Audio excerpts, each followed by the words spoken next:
napasoli motema na ngai omona pasi ya makambo miso na ngai elembi te komona nazana mosusu te yo nde oza nzambe na ngai. Shalom, shalom, peuple de Dieu, et à tous les enfants de Dieu qui nous suivent partout dans le monde entier. Et c'est bien votre humble servante Tania d'Israël. Nous sommes là encore avec notre émission Les Cris de Réparation.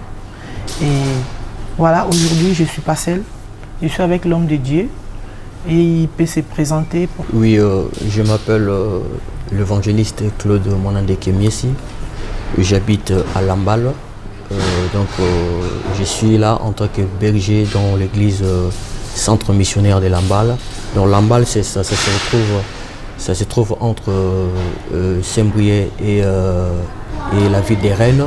Donc nous sommes à 70 km des Rennes. Voilà, nous sommes ravis, je suis vraiment ravi de venir ici à Paris et de participer à cette émission. Vraiment, que Dieu vous bénisse. Merci beaucoup, nous allons aller plus vite. Et là aujourd'hui nous allons parler de la puissance de la parole comme thème. Donc Boébi, à chaque fois je vous ramène toujours un sujet à bien pour nous partager pour l'intérêt du peuple de Dieu, pour mieux comprendre parce qu'il y a tellement de mélanges et il y a tellement enseignements ça vraiment sur et du coup peuple de Dieu comme il a se perdre mingi. Et voilà, nous sommes là, sur la puissance de la parole. Puissance où est ça qui existe. Puissance où est ça la colonna c'est. Puissance où est ça la nyosoto mona. Yangonde lelo bananzambi en tout cas restez branchés ya Olanda biso vous zappez parce que so zappez mukie ou rater makambo ibele. Donc nous sommes là avec l'homme de Dieu. Il va bien décortiquer la puissance de la parole. Et l'homme de Dieu il a la puissance de la parole comme thème. Est-ce que vous pouvez savoir la puissance comme définition? Et voilà, tout chité dans la parole. Merci beaucoup. Merci beaucoup pour la question, vraiment. La puissance, je peux dire, c'est comme une énergie, c'est comme une force, quoi. Amen. Et à travers cette puissance, nous pouvons comprendre que Dieu, quand il a créé ce monde, il a créé avec une puissance. Et quand il a créé avec cette puissance, c'est-à-dire Dieu a dit, Dieu a parlé. Je peux dire tout simplement aussi que la parole, en grec, veut dire tout simplement logos. Et logos, c'est la parole, c'est comme on dit, c'est les discours. Et Dieu, en créant ce monde, il a parlé. La Bible nous dit dans Genèse 1 que quand Dieu il a créé, il disait toujours que Dieu dit. Et Dieu dit que la lumière soit. Dieu dit. Et Dieu parlait toujours. Et quand Dieu il parlait toujours, des choses se faisaient toujours. J'aimerais te dire aujourd'hui, bien-aimés, et tous ceux qui nous suivent, que la puissance de la parole, c'est quelque chose d'énorme. Que Dieu nous a légué une autorité. À travers la parole, quand Dieu nous a créés, Dieu nous a dit que créons l'homme selon... Dieu nous a créés selon son image et selon sa ressemblance.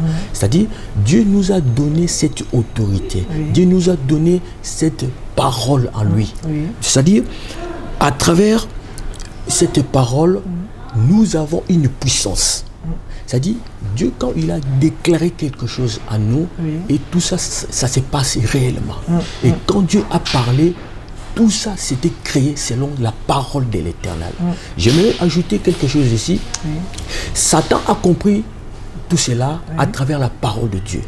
C'est pour cela Satan, dans la parole de Dieu, la Bible nous dit dans Genèse 3, verset 1, que Satan, quand il a rencontré Ève, il a dit, est-ce que réellement Dieu a dit que vous n'allez pas manger le fruit de cet arbre? Puisque Satan a compris que à travers ce que Dieu a dit, c'est-à-dire la parole de Dieu, c'était une puissance, c'était une autre chose. Et Satan voulait juste arracher cette puissance à l'homme, puisque Dieu avait donné cette autorité à l'homme. Alléluia. Et j'aimerais te dire aujourd'hui, bien-aimé, que cette parole, cette puissance quand Satan avait compris tout cela, et Satan a dit non, il faut que je puisse arracher cette autorité à l'homme. Et la Bible nous dit, dans Genèse 3, verset 1, qu'il a dit à la femme, est-ce que réellement Dieu a dit? Est-ce que réellement Dieu, je peux dire autrement, est-ce que réellement Dieu a parlé? Est-ce que réellement c'est la parole de Dieu? Est-ce que réellement c'est Dieu qui a prononcé cette parole? Vous savez, c'est tout simplement, c'est pour vous dire tout simplement qu'à travers la parole, nous avons une autorité, nous avons une puissance. Alléluia. Amen. Et la Bible nous dit dans Matthieu 16, verset 19, que Jésus-Christ a dit à Pierre, tout ce que tu lieras sur la terre sera lié dans les cieux. Tout ce que tu délieras sur la terre sera délié dans les cieux. Et à travers tout cela, c'est-à-dire Dieu nous a donné cette autorité que nous pouvons nous approcher auprès de lui. Il nous a légué cette autorité. J'aimerais juste vous donner un exemple. Vous savez, ma sœur, quand il y a une autorité qui vient ici, je peux donner un exemple, je dis quand il y a un soldat, un policier qui vient ici, il a un mandat d'arrêt. C'est-à-dire il vient chercher quelqu'un. Mais quand il vient, il ne va pas se présenter comme ça, mais il faut qu'il parle avec l'autorité qu'il a, avec la tenue qu'il a portée. Le policier a le mandat. Et quand il a le mandat, le policier va parler. Et le policier va dire non, je suis venu pour vous arrêter, pour vous dire ça.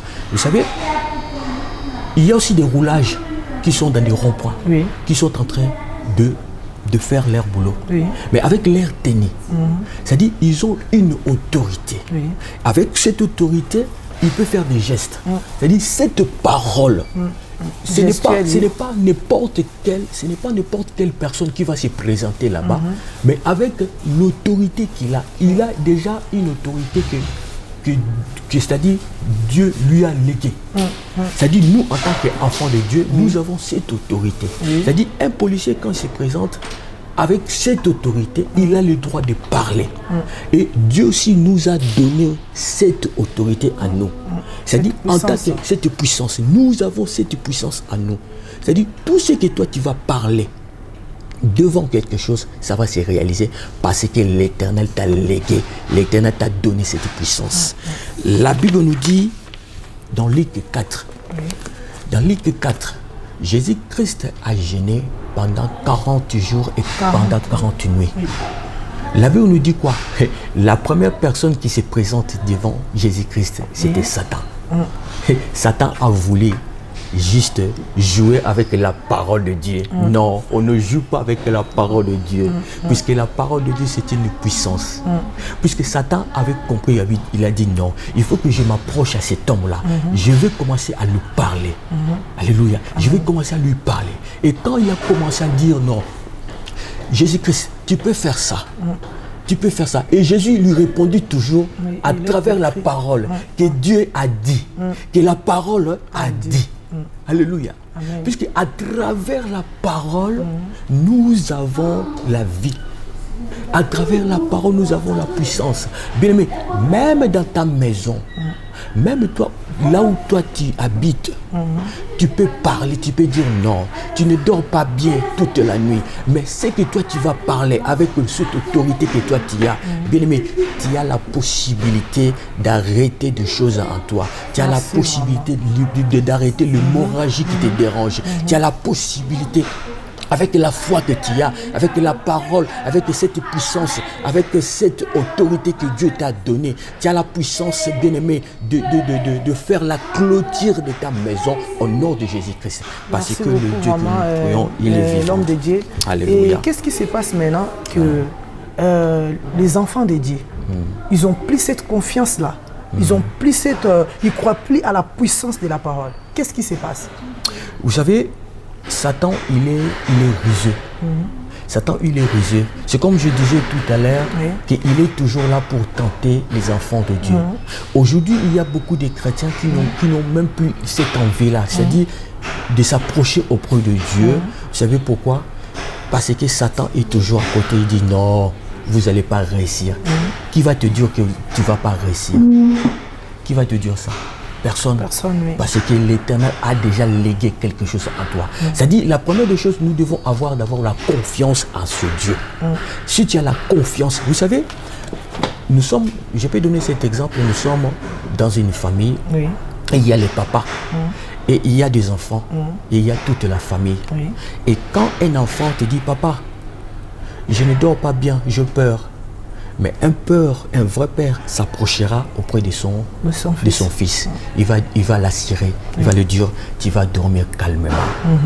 Et si nous nous approchons avec un cœur sincère, à côté de notre Dieu, sache-le que tous ceux qui nous tourmentent vont se calmer au nom de Jésus-Christ.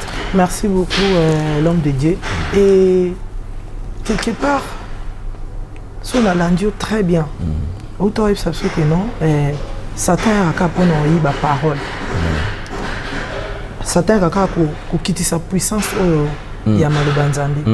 Et qu'est-ce qui se passe? Même les hommes de Dieu, même les enfants de Dieu, bah croire sur la puissance de la parole, miracle moi au salama. Mais les gens derrière ça, bah le baka que non, ils acquis. Alors que nous avons un Dieu puissant, qui peut opérer miracle par sa puissance. Mais comment est-ce que puissance même les hommes de Dieu eux-mêmes ils commencent à chercher des trucs derrière la parole, parole mélangée en fait. Amen. Donc derrière la parole il y a quelque chose. C'est comme si Dieu n'est pas capable. Qu'est-ce qui se passe?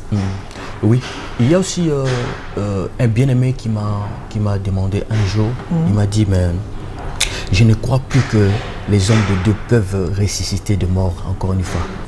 Là, c'est vraiment une belle question. J'ai une réponse à vous donner, tout simplement. J'aimerais vous dire tout simplement, la Bible me dit dans Hébreux 13 que ce Dieu-là, il est le même, hier, aujourd'hui et éternellement. C'est-à-dire qu'on ne peut pas changer l'autorité de l'Éternel à nous. Le Dieu qui a ressuscité Lazare, c'est le même Dieu qui opère aujourd'hui. Le Dieu qui a fait le miracle, c'est le même Dieu qui fait le miracle aujourd'hui. Le problème, c'est quoi? Aujourd'hui, il y a beaucoup des hommes de Dieu qui sont pressés. Il y a beaucoup des hommes de Dieu qui ne croient plus à la puissance de l'Éternel. Il y a beaucoup de confusion. Partout où tu vas, partout bien-aimé, tu vas trouver toujours, il y a des bons, il y a toujours des mauvais. Il y a des mauvais, il y a toujours des bons. Mais j'aimerais te dire aujourd'hui qu'il y a aussi des bons. Tu peux aller dans des hôpitaux, il y a des miracles qui se font.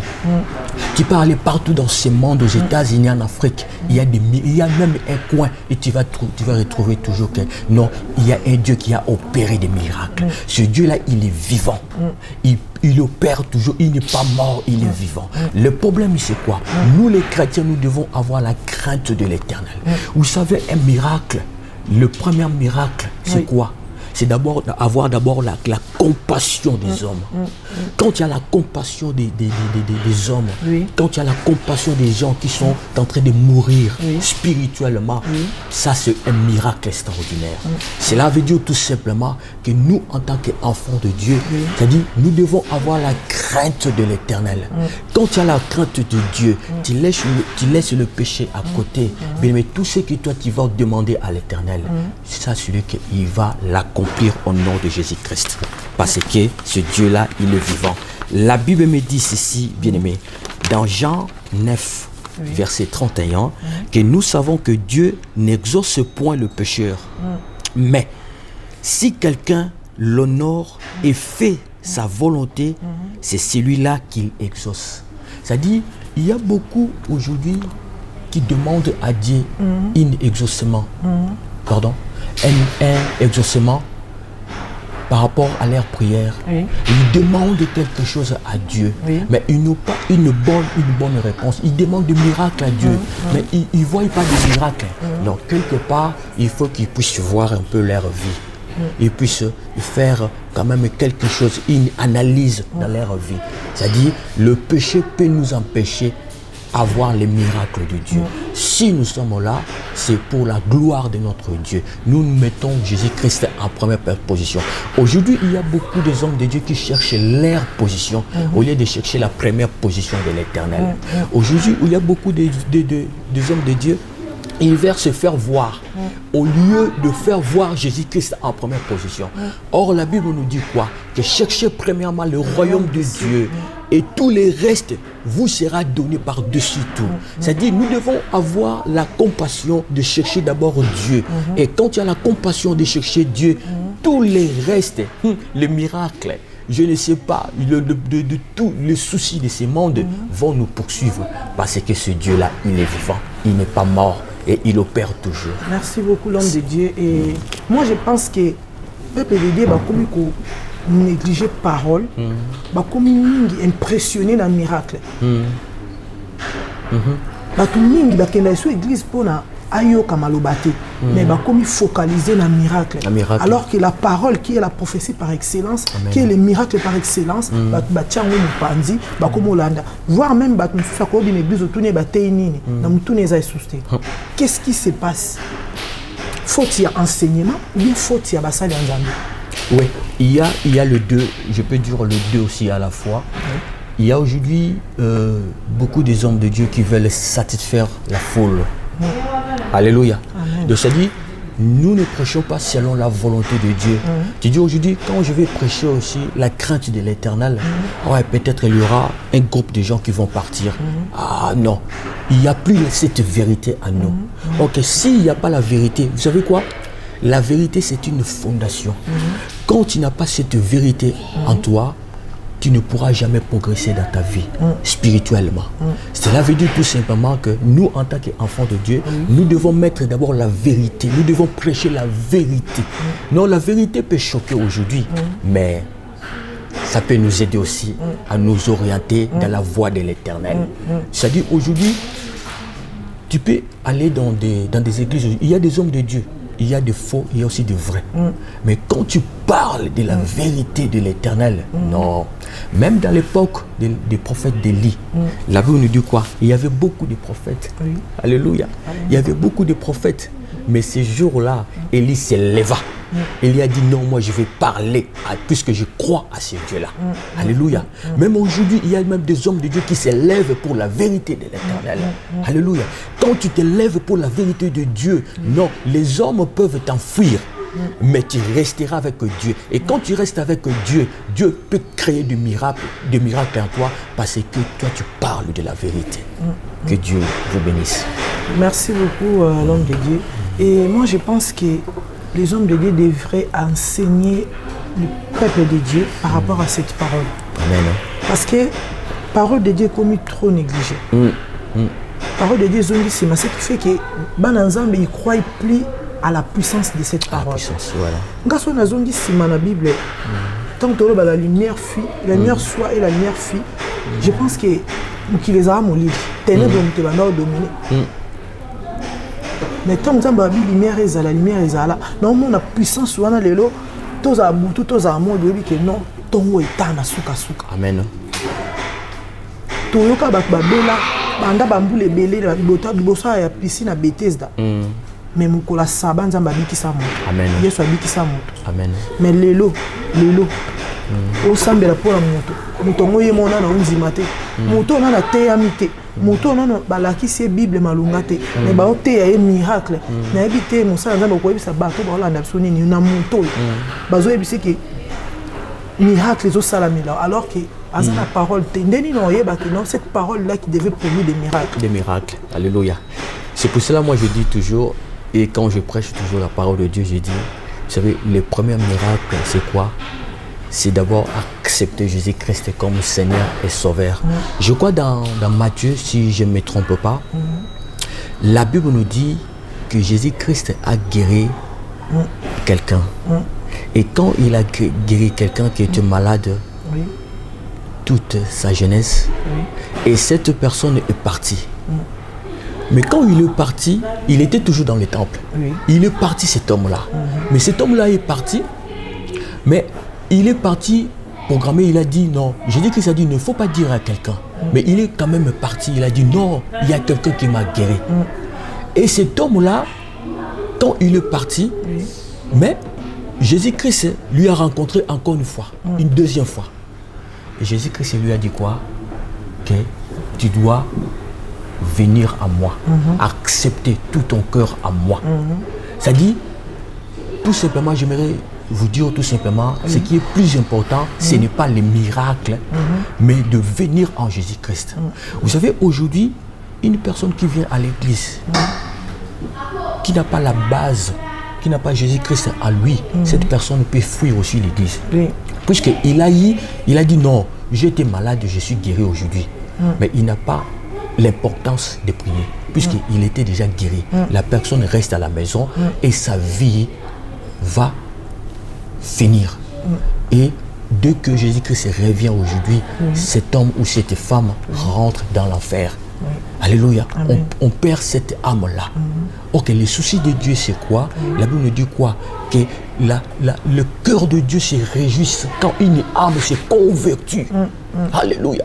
Quand une âme vient à lui, et cette personne, c'est la joie de Dieu. Et ça va jouir le cœur de l'Éternel. C'est-à-dire, ce n'est pas le miracle qui va sauver cet homme-là, mais c'est d'avoir et d'accepter Jésus-Christ comme Seigneur et Sauveur dans sa vie et de laisser le péché. Alléluia. Merci beaucoup, l'homme de Dieu. Quel est votre conseil pour ceux qui nous suivent de partout, pour la puissance de la parole? Tous ceux qui nous suivent partout, j'aimerais juste vous dire tout simplement, la première des choses, c'est quoi? D'abord d'ouvrir nos portes à Jésus-Christ. La Bible me dit dans Apocalypse que voici, je me tiens devant ta porte et je frappe. Si quelqu'un attend ma voix et ouvre sa porte, j'entrerai chez lui, je soupirerai avec lui, je mangerai avec lui et lui avec moi. Ça veut dire tout simplement que Dieu a créé ce monde avec la parole. La Bible me dit dans Jean 1, verset 1 qu'au commencement était la parole. La parole était avec Dieu et la parole c'est Dieu lui-même. C'est-à-dire quand tu as Dieu en toi, tu as la parole de Jésus-Christ. Les conseils que moi j'aimerais juste donner au peuple de Dieu aujourd'hui, c'est tout simplement d'ouvrir leur cœur à Jésus-Christ. Et quand tu ouvres le cœur en Jésus-Christ, tu laisses le péché à côté, tu auras l'autorité de l'Éternel. Et tu verras que quand tu as la sainteté en toi, la sainteté c'est quoi? C'est la tenue que Dieu nous donne. Alléluia. Cette tenue de l'autorité. Quand tu as cette tenue de l'autorité en toi, tu peux dormir calmement parce que toi, tu as la paix. Tu as l'autorité de l'Éternel en toi. Alléluia. Amen, amen, amen. Merci vraiment. Et quand est-ce que une parole peut produire un miracle? Oui, une parole peut produire un miracle. Ça commence par la foi. Si on croit que ce Dieu-là existe. La Bible nous dit quoi? Que ce Dieu-là existe. Il est le rémunérateur de tous ceux qui le cherchent. C'est-à-dire, quand tu t'approches devant ce Dieu-là, tu crois seulement. Alléluia. Quand tu crois seulement, et tu verras qu'il y aura des portes qui vont s'ouvrir devant toi et tu verras qu'un changement va s'accomplir dans ta vie spirituelle. Merci beaucoup, l'homme de Dieu.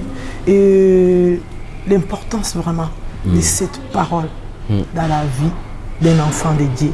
Parce que c'est la base. C'est la base. Ouais. Donc, l'importance de la parole, de cette parole-là, dans la vie d'un enfant de Dieu, c'est quoi en fait? Parce qu'il y a des gens qui prient, il y a des gens aussi qui lisent mais qui ne comprennent rien. Il y a aussi des gens qui lisent mais jamais ils ont vu les miracles. Moi, parfois, je peux dire, parfois, si j'ai un problème, ça me dépasse. Parfois, je prends un passage, je lis et je suis calme. Ça a produit déjà un miracle au-dedans de moi. Je deviens calme, tout est bon. Je vois que non, c'est comme si je n'ai plus rien. Voilà. C'est comme si j'avais même pas eu de problème. Donc cette parole-là m'a adouci, m'a apaisé. Et après, je ne sais pas pour les autres, qu'est-ce que vous pouvez dire par rapport à l'importance de cette parole? Par rapport à l'importance de cette parole, J'ai une réponse à vous donner. La Bible nous dit dans Psaume 1 à 3, j'ai lu la parole de Dieu, que errait l'homme qui ne marche pas selon les conseils du méchant, qui ne s'arrête pas sur la voie de pécheurs et qui ne s'assoit pas en compagnie de moqueurs, mais qui trouve son plaisir, alléluia, dans la loi de l'Éternel. C'est quoi la loi de l'Éternel? C'est la parole de Dieu. Une personne qui lit la parole de Dieu, c'est une personne qui a Dieu à son côté. Une personne qui lit la parole de Dieu chaque jour, c'est cette personne qui est fortifiée par la parole. C'est la nourriture. Alléluia. C'est-à-dire, on peut avoir faim, mais la vraie nourriture, comme Jésus-Christ a dit que non, venez à moi, vous tous qui êtes fatigués et chargés, moi je vais vous donner la vie. Alléluia. C'est-à-dire, à travers la parole, c'est lui qui lit la parole de l'Éternel, qui prend la loi de l'Éternel et met ça en pratique. C'est celui-là que Dieu aime beaucoup. Et tu verras qu'il y a un changement. La Bible nous dit ceci, et qui la médite jour et nuit, il est comme un arbre planté près d'un courant d'eau qui donne son fruit à sa saison. Ça c'est terrible, j'aime bien cette parole. Il donne son fruit, le fruit à sa saison. Même si la saison est passée, même s'il y avait même dans votre famille, on vous a dit non, pour vous c'est fini. On ne parlera plus de mariage, on ne parlera plus de, je sais pas, de travail. Vous ne verrez plus ça. Mais l'une personne qui lit la parole, vous savez quoi, la parole c'est quoi? C'est comme une ordonnance. C'est comme une loi. Alléluia. C'est comme une loi déjà établie. Et même la loi de la famille était déjà établie. Que vous ne verrez plus ça dans votre famille. C'est pour cela la Bible me dit dans Colossiens 2:4 qu'il a effacé l'acte qui nous condamnait. Alléluia. Donc ça c'est très très important, nous en tant qu'enfants de Dieu. C'est-à-dire une personne est plantée près du courant d'eau qui donne son fruit à sa saison. Alléluia. Et dont le feuillage ne se flétrit point. Tout ce qu'il fait lui réussit. Parce que cet homme-là, cette femme-là, a la parole, il médite. Alléluia. C'est pour ça, moi, j'aime bien cette parole que Dieu, non, Ménissanga rouleau à parole.